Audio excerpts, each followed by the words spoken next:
السلام علیکم ورحمۃ اللہ وبرکاتہ۔ ناظرین اکرام، میرا نام شیخ محمد طالب ہے۔ ایک بار پھر سے میں آپ کی خدمت میں پیش کرتا ہوں اور آپ سبھی کی خدمت میں ایک بار پھر سے آ گیا ہوں۔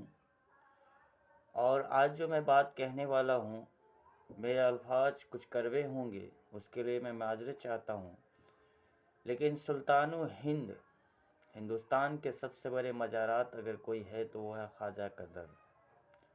حضرت خواجہ غریب نواز کے مزارات پہ جس طرح کے حرکات ہو رہے ہیں، اس کو دیکھ کر کے لگتا یہی ہے کہ حضرت خواجہ غریب نواز کی جو مزارات ہے، اس کو وہاں کے جو مجابر ہے وہ زبردستی قبضہ کر رکھا ہے۔ اور آپ لوگوں کو یہ بات معلوم ہونی چاہیے کہ مزارات جو فاؤنڈیشن ہوتے ہیں، یہ کسی کی باپ کی جاگیر نہیں ہوتی ہے۔ سب سے پہلی بات میں آپ کو یہ بتا دوں کہ مزارات جو بھی ہوتے ہیں یہ عوام کی سنستھا ہوتی ہے، کسی کے باپ کی پرسنلی سنستھا نہیں ہے۔ اور میں آپ کو یہ بات واضح کر دوں کہ اجمیر کے اندر جتنے بھی مجابر ہیں، یہ مجابر نہیں ہیں بلکہ یہ سب لٹیرے ہیں۔ ایک آدھ مجابر ایسے ہیں جنہوں نے ایمانداری کے راستے پہ چل کر اپنے فرائض کو انجام دیے، لیکن ان میں سے 98% مجابر ایسے ہیں جو چور ہیں، بے ایمان ہے، کرپٹ ہے، لٹیرے ہیں، اور مجاڑ کے پیسے لوٹ کر کے ہی اپنی جھولی بھرتے ہیں، اور مجاڑوں سے ہی ان کی دال روٹیاں چلتی ہے۔ اور جبراً انہوں نے مزارات پہ قابو کر رکھا ہے، قبضہ کر کے مزارات کے سے جو بھی انکمیں ہوتی ہیں، اس سارے انکموں سے یہ اپنے ہی گھر کو بھرتے ہیں۔ اور اگر ایک مجابر سے اگر تو طرح کے ہو گئی تو ان لوگوں کا ایک گروپ بنا ہوا رہتا ہے، ان لوگوں کا ایک گٹ بنا ہوا ہے۔ اگر ایک کے ساتھ اگر نوک جھونک ہوتی ہے تو ان کے پیچھے 10 کھڑے ہوتے ہیں، اور یہ 10 مل کر کے حملہ ور ہو جاتے ہیں۔ یہ لوگ خونی بھیڑیے ہیں۔ اس لیے میں وہ تاکید کرتا ہوں، کیونکہ میں نے اپنے جیون کے اندر زندگی کے اندر میں نے تقریباً 117 مرتبہ میں اجمیر شریف گیا ہوں، اور جتنا میں وہاں سے واقف ہوں، اگر میں بیان کرنے بیٹھ جاؤں تو دوستو یہ ویڈیو کافی لمبی ہو جائے گی۔ اور میں مذمت کرتا ہوں، وہاں آج جو کچھ بھی ہو رہے ہیں یہ مسلمانوں کی کم علمی کی وجہ سے ہو رہی ہے۔ یہ جاہل ان پر گماڑ جو چوتیے قسم کے جو مجابر ہیں، ان کی لا علمی کی وجہ سے اس طرح کے حرکات ہو رہے ہیں۔ جو پڑھے لکھے علم دان لوگ ہیں، جو ذمہ دار ہیں، وہ تو رضائی کے اندر ہوتے ہیں، وہ بڑے بڑے عالیشان محلات کے اندر ہوتے ہیں، اور وہاں سے اس طرح کے ماجرات کو دیکھ کر کے خاموش رہتے ہیں۔ وہ بس اتنا سمجھتے ہیں کہ ہماری رسپانسبلٹی صرف اتنا ہے کہ آمد کتنی ہوئی، انکم کتنی ہوئی، تم آپس میں لڑو مرو جھگڑو کٹو، اور پوری دنیا میں مسلمانوں کی جڑ ڈھسائی ہوئے تاکہ ہمیں رقم زیادہ سے زیادہ مل سکے۔ تو میں ان ذمہ داروں سے یہ کہنا چاہتا ہوں کہ میں اللہ کے بندے، تمہیں شرم آنے کی ضرورت ہے، تمہیں سوچنے سمجھنے کی ضرورت ہے۔ اللہ تعالیٰ نے تمہیں دین دیا، ایک قرآن دیا، ایک حدیث دیا۔ ایسا نہیں ہے کہ حدیث 2 ہیں، ایک قرآن ہے، ایک حدیث ہے، ایک اللہ ہے، ایک رسول ہے، ایک ہی تمہارا مذہب ہے، ایک ہی تمہارا دین ہے۔ پھر یہ اختلافات کیوں اللہ کے بندے؟ سلام چاہے کوئی بھی پڑھے، سلام تو حضور کے شان میں ہی پڑھا جا رہا ہے۔ مسلک اعلیٰ حضرت کے نام پر سلام پڑھے یا خواجہ غریب نواز کے نام پر سلام پڑھے، یہ سب تو اللہ کے ہی بندے ہیں۔ ان لوگوں نے اپنی زندگی کو تو اللہ کے بتائے ہوئے دین پر ہی ترک کیا ہے۔ انہوں نے اللہ کی جتنے بھی مخصوص بندے ہیں، اللہ کی جتنے بھی برگزیدہ بندے گزرے ہیں، انہوں نے قرآن حدیث کے مطابق ہی اپنی زندگی بسر کی ہے۔ تو پھر اختلافات کس بات کی ہے؟ اختلافات صرف اس بات کی ہے میرے محترم بزرگوں دوستو کہ یہ جو مزارات والے ہیں، اجمیر والے کا یہ یہ مائنڈ واش کیا گیا ہے، ان کی یہ مانسکتا ہے، ان کی یہ سوچ ہے کہ اگر بریلوی والے یہاں اگر جم جائیں گے تو ہمیں اکھاڑ پھینکیں گے۔ اس بات کی انہیں ڈر ہے۔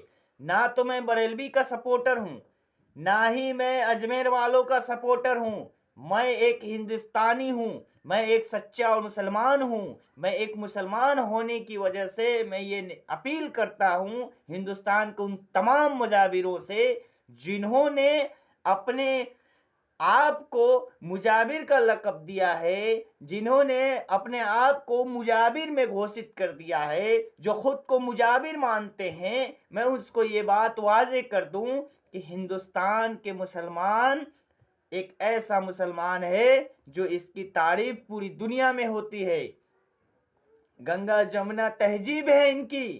تمہارا ایک حدیث ہے، ایک قرآن ہے، ایک اسلام ہے، ایک اللہ ہے، ایک رسول ہے۔ تمہارا مسلک بھی ایک ہونا چاہیے، وہ مسلک ہے تمہارا اسلام۔ آج تم مسلکوں کو اپنا مسلکوں کے پیچھے پڑ کر کے تم ذلیل و خوار ہو رہے ہو۔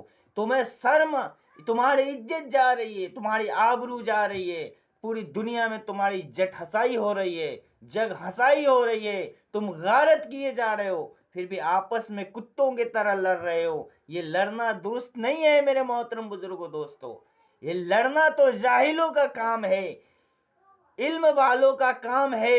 علم کو پھیلانا، اتحاد و محبت کرنا مسلمان کی جو پہچان ہے۔ مسلمان کی پہچان ہوتی ہے محبت سے، اخلاق سے، عقیدہ سے، تقوی سے، علم سے، بھائی چارہ سے، یہ ان کی پہچان ہوتی ہے۔ اور تم کتوں کے طرح لڑ کر کے یہ ثابت کر دیے کہ تم اپنی مسلکوں کے لیے لڑ جھگڑ کر کے تم دنیا کے اندر پلید ہو رہے ہو۔ تمہیں شرم کرنے کی ضرورت ہے۔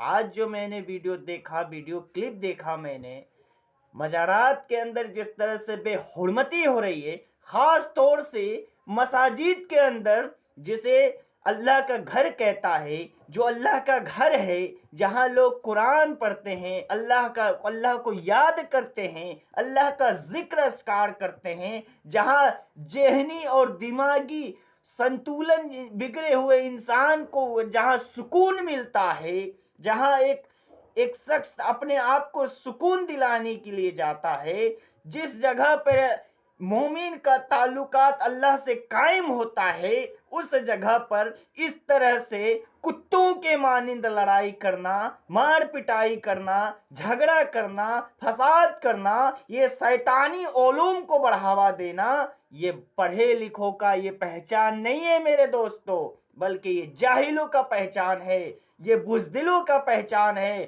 پیٹنے والے حق پر ہے، پر جو پیٹنے والے ہیں وہ حق پر نہیں ہے، جو پیٹ رہے ہیں وہ حق پر ہے، اور جو پیٹ رہا ہے وہ باطل ہے، وہ جاہل ہے، وہ چور ہے، وہ بے ایمان ہے، وہ کرمنل ہے، وہ مزار کو لوٹ کر کھانے والا مجابر ہے۔ اس لیے انہیں یہ لگتا ہے کہ میری حقہ پانی بند ہو جائے گی، میری آمد و انکم کا آنے کا جو ذریعہ ہے وہ ختم ہو جائے گا۔ اللہ کے بندے شرم کرو، ڈوب مرو۔ کب تک تم حرام کی لقمے کھاتے رہو گے؟ کب تک تم مزار کو لوٹ کر کھاتے رہو گے؟ تمہارے پشتے در پشتے مٹ گئی حرام کھا کھا کر۔ تمہارے پروج جو مرے ہیں قبر کے اندر جا کر پوچھ کس کیفیت میں ہے۔ تمہارے پروجوں نے بھی حرام کھا کھا کر کے مرا۔ تم حرام کی اولاد ہو، تم حرام ہی مرو گے۔ میرے محترم بزرگوں دوستو، میں کہنا یہ چاہتا ہوں کہ اپنے مسلکوں کی لڑائی کو چھوڑ کے اسلام کے پرچم کے نیچے جمع ہو جاؤ اور لا الہ الا اللہ محمد رسول اللہ کا صدا بلند کرو، اور چھوڑ دو مسلک کی لڑائی۔ سلام کوئی سا بھی پڑھو، مجھے کوئی فرق نہیں پڑتا، بس دین زندہ رہنا چاہیے، اسلام کا پرچم ہمیشہ اونچا رہنا چاہیے۔ بس میں صرف اتنا ہی چاہتا ہوں، یہ کتوں کی طرح لڑائی کرنا بند کر دو۔ اپنا آبرو تم برباد کر رہے ہو، تمہیں سنبھلنے کی ضرورت ہے مسلمانوں، لیکن تم ناغار بنے ہو، نادان بنے بیٹھے ہو۔ جو علم والے ہیں، خاص طور سے یہ میسج ہمارا علم والوں کے رہبروں کے لیے ہے کہ آپ لوگ کیا کر رہے ہیں؟ آپ لوگوں کے ہوتے ہوئے اس طرح کے فتن و فساد اٹھ رہے ہیں،